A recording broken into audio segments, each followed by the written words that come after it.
So good morning, Science 10. Today we're going to take a look at speed, but we're going to analyze it using a distance time graph. So if you turn to workbook page 12, we will get started here.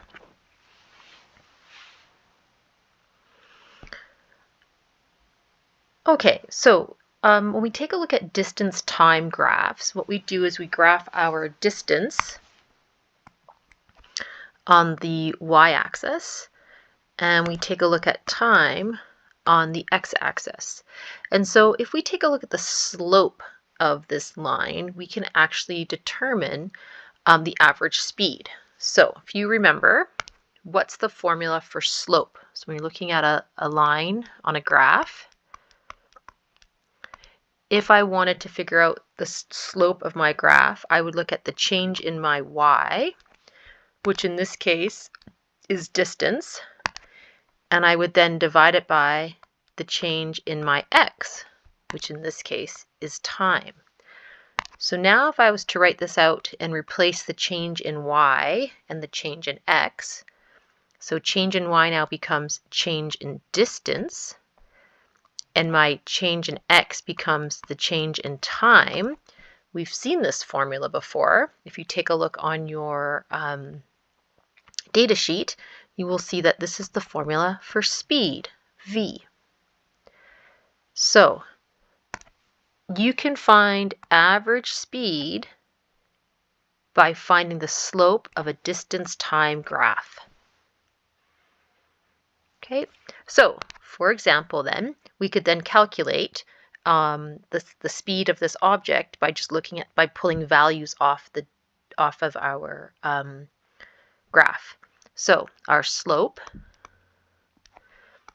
which is equal to change in distance now over change in time. We find a final distance and subtract from it the initial distance. We take the final time and we subtract it from the initial time. So that means we need to pick 2 points. So let's pick, so whenever we're picking points, we always move from left to right. So our initial point could be this point right here. So we always have to make sure we're picking data points that are on the actual line that we drew the graph. Okay, so this initial point here would be ti di, and then we can find a final point up here, and this would be t final d final. So it's just like writing x, y. So now if we put our values in, so if we take a look at d final, that's going to be 250. So right here, right? If we look across on our graph, that's how we're pulling our data point off. And then we're going to subtract from that our d initial, which will be right here at 0.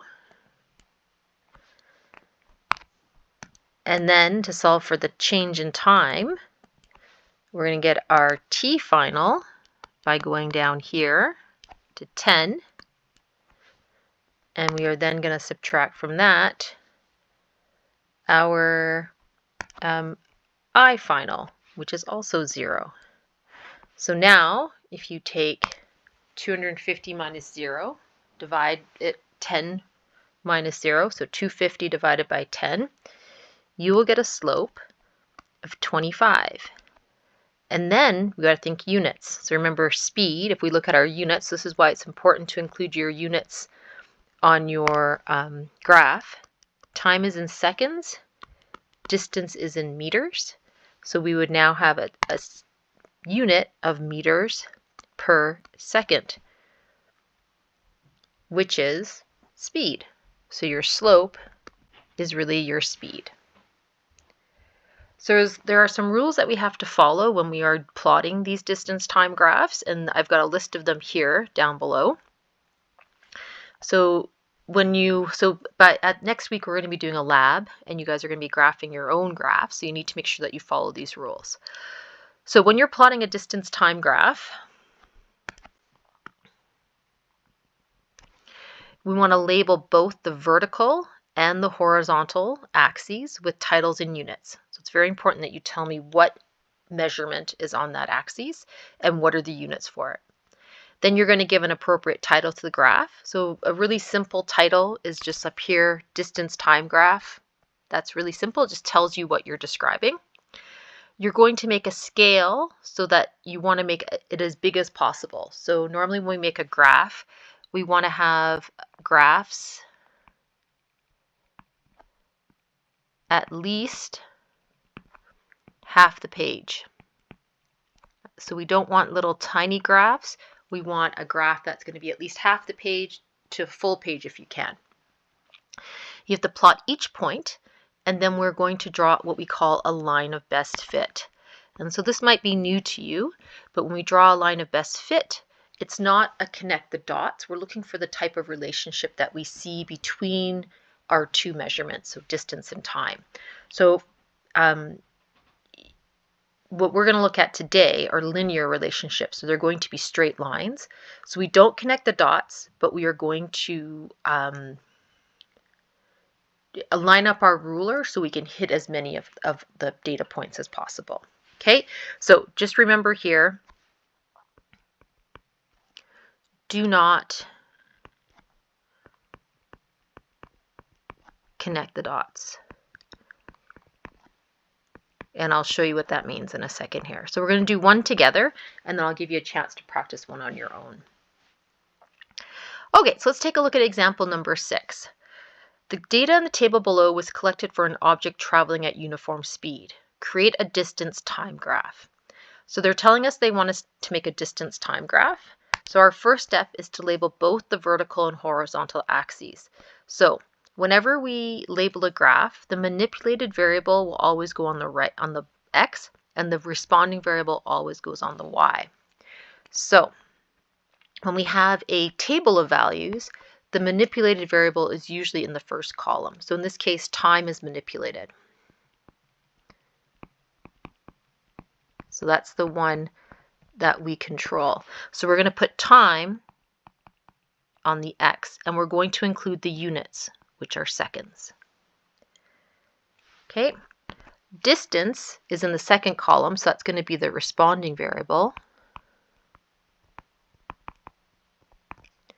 And this is going to go on the y.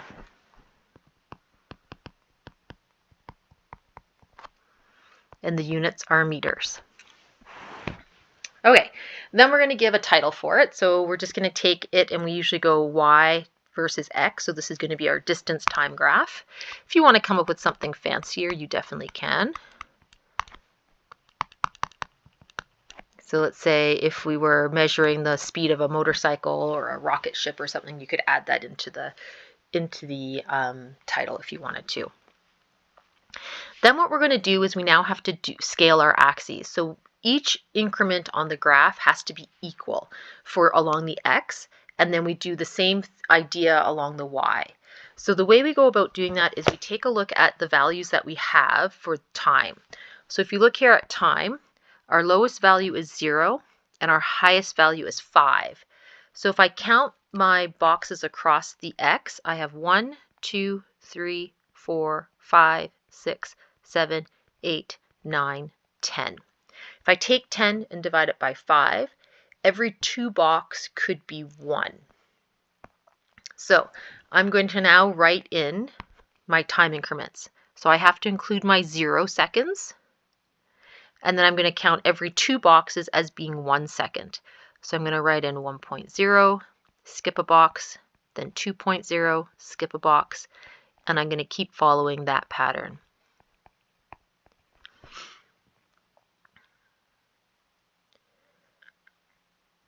Okay, now we're going to go up the y-axis for distance, and we're going to do the same thing. So I'm going to count, I have to go from 0 to 20.1. So I have to get beyond 20. So let's count our boxes up again. I can go 1, 2, 3, 4, 5, 6, 7, 8, 9, 10. So if I take 20 and divide by 10, it would be 2. But if I do that, I'm not going to get past 20. So I think I'm going to go up by 5s instead. And I want to extend it as far as possible. So now if I go up every 2 is 5. So if I put 0 in at my bottom, and if I go every 2 is 5, or every one box is 2.5, I will get to 25 at the top here. Whoops, that should be 10, 15, there's 20, and then here's 25. Okay, so you can see I've spread out my axes. And now this graph is tiny.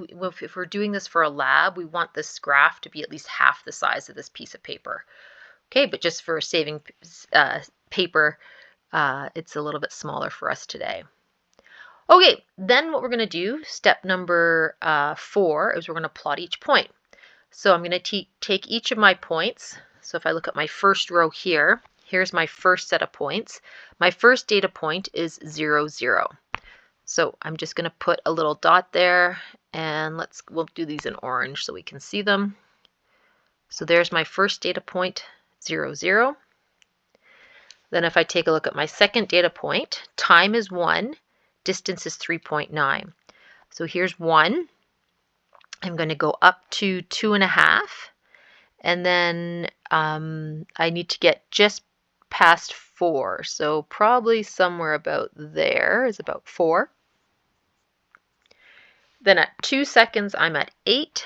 So here's 2. That would be 5, 7.5. So 8 would probably be somewhere like that.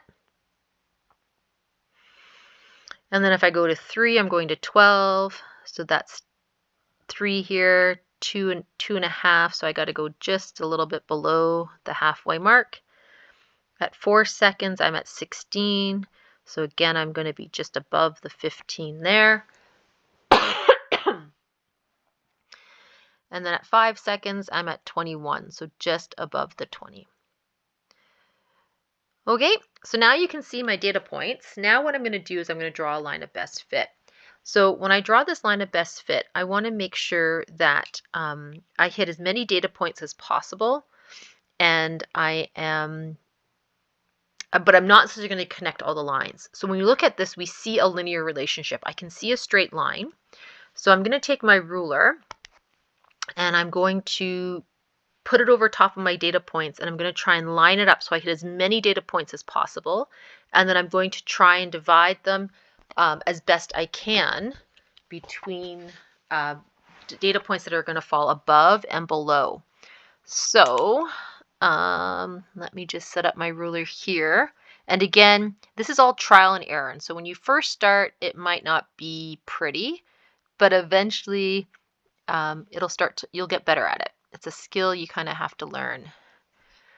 So if I look at that one, not so good because I've got data points below but no data points above. So I'm going to erase that one and try it again. Maybe if I go like this, that might be better.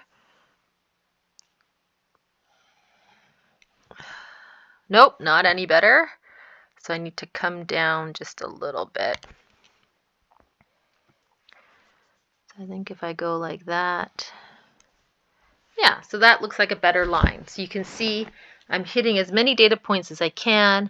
I've got one above, one below. It probably could come down a little bit more, but I'm going to leave it like that. And you'll notice down here at the bottom, you don't have to go through the 0, 0 mark. You want to draw the line as best as you can.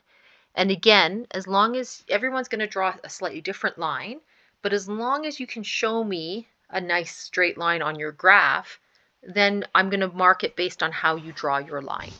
Okay, but we all should kind of come in at this around the same kind of slope when we calculate it. It should be pretty close to each other. Okay, so now I'm going to calculate the slope because then I can now determine the speed of my graph. So I'm going to pick 2 data points. So again, we start from left to right. So it's easiest if you pick them at crosshairs. So I'm going to pick a data point right here. And again, you can only pick the data points if the line goes right through it. So for example, I could pick this data point because it goes right through the line. But I'm not going to pick that one. I'm going to pick another one. I'm going to go all the way up here. So initial is going to be here. And then I'm going to pick this guy right at the end. This is going to be my final. Okay, so if you look at these data points and you were to write them out, this would be 5 and 20. And then down here, this is going to be 0.5 and 2.5 would be my data points. Now if I calculate my slope,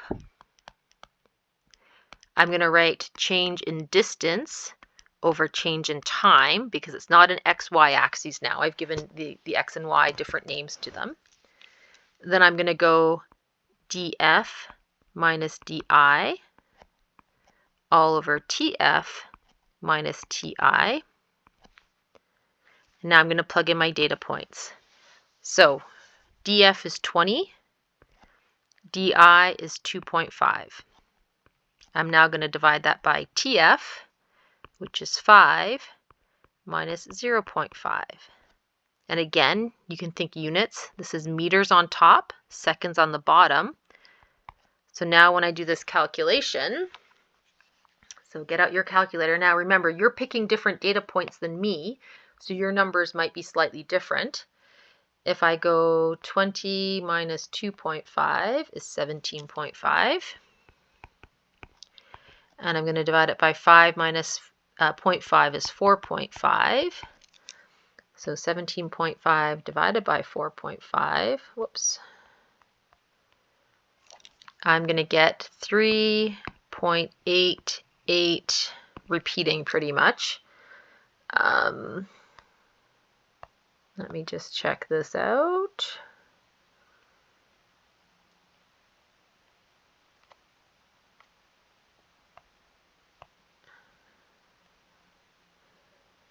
Yeah, so 3.88. My units are meters per second. Okay, and if we go back to our data table, you'll notice that I have 2 significant digits, so I'm going to round this to 2 significant digits. So my speed is then going to be 3.9 meters per second. Okay, and so again, your graph might look slightly different than mine, but as long as you can show me how you drew your line of best fit and you picked data points that fall in the graph, so on the line, that will give you your slope. Okay, so I want you to pause the video here, and then I want you guys to try this practice problem on page 130, number 4. So you don't need your textbook, you can just use the data here. And then we'll come back in a little bit and we will analyze distance times graphs together, and then I'll give you your homework for the day.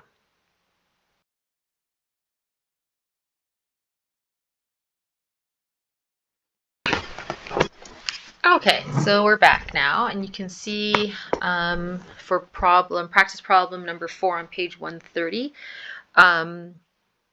if you graph it out, you should get something that looks like this graph here. And if you calculate the slope, it should be close to 500 meters per second. Could you be a little lower, a little higher? Definitely. Again, you just have to make sure that you draw your line of best fit and then plot those data points. Okay, so what do the different lines on a DT graph, what do they tell us about the motion of the object? So some problems I might give you a graph like this where you can see the data and I ask you to calculate the actual slope. Other times I might just give you a graph that you have to look at the shape of the line or the graph, and you have to tell me what's happening in that graph, or what type of motion does the object have. So let's take a look at this first graph here. So if we see a DT graph, so again, these would all have titles on them. They would say DT graph. If you take a look at the distance, and we look at the shape of our line here, it's just a horizontal line going like this. What can you tell me about the distance as time progresses, or as we change the time? So if you take a look, we would say distance is not changing, right? It is a horizontal line. Therefore, the object is always at that same distance. So let's say, for example, if this represented 10 meters, the object hasn't moved. It's staying at 10 meters. So the distance is not changing over time. And if the distance is not changing over time, therefore, so I can't remember if I've shown you the symbol before, but this symbol means therefore, the object is not moving.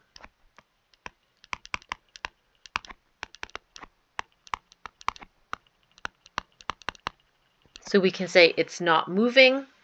We could also say it's stationary is another way to describe it. Or we can say it's at rest. So those are different ways of describing an object that's not moving. It's stationary or at rest. And the way we recognize that is on a DT graph. So when we see distance plotted versus time, there is a horizontal line. And if you were to calculate the slope of this line, any horizontal line, what's the slope? The slope would be equal to 0. And in this case, 0 meters per second, no speed, 0 speed, therefore the object is not moving.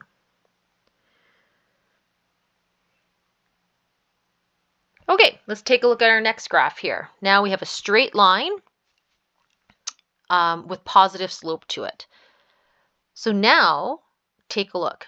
Is the object stationary or is the distance changing over time? Yeah, it's changing over time, and it's changing at a constant rate. So that means every second I might be adding another 5 meters to it. So if I start at 0, 1 second later I'll be 5 meters away, 2 seconds I'll be 10, 3 seconds I'll be 15. So we call this constant speed, or we've talked about that before, uniform motion. So in this case, our second graph here, distance is increasing or changing. In this case, it's increasing because we have a positive slope, is changing at a constant rate.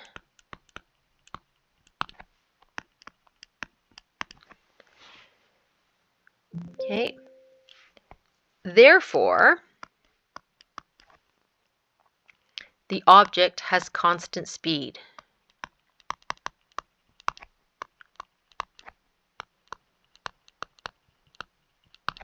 And we know if you have constant speed, we call that uniform motion.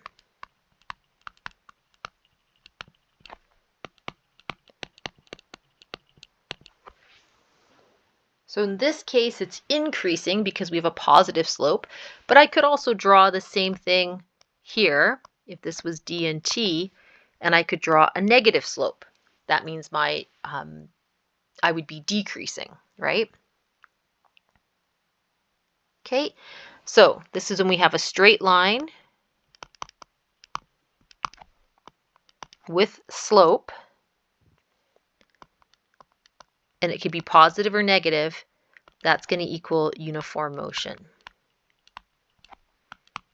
So the speed is constant.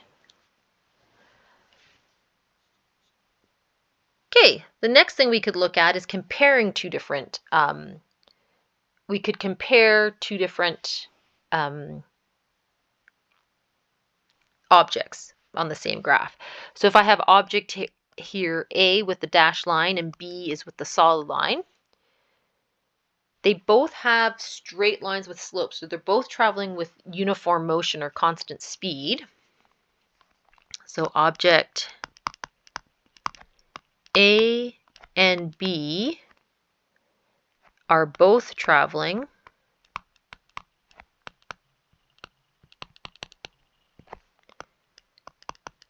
with constant speed or uniform motion.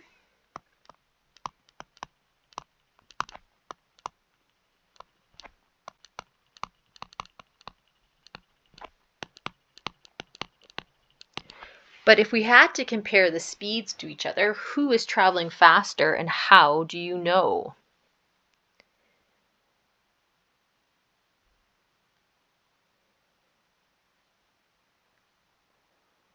So if you guess that object A, so object A is traveling faster.